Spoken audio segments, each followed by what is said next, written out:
Welcome to Hard Reset Info channel, dear viewers. In front of me Dell Chromebook 11, and now I'm gonna show you how to clear browser data on this device.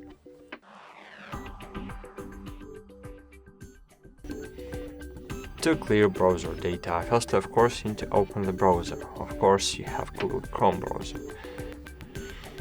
So you need to open the Chrome.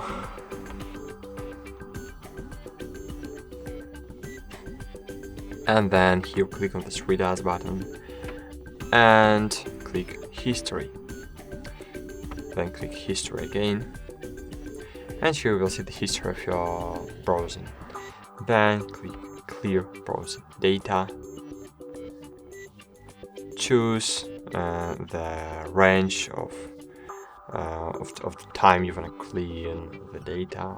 For example, I want to clean from all the time, and click Clear Data.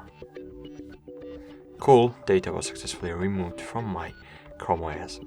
Thanks for watching, like this video and bye, see you.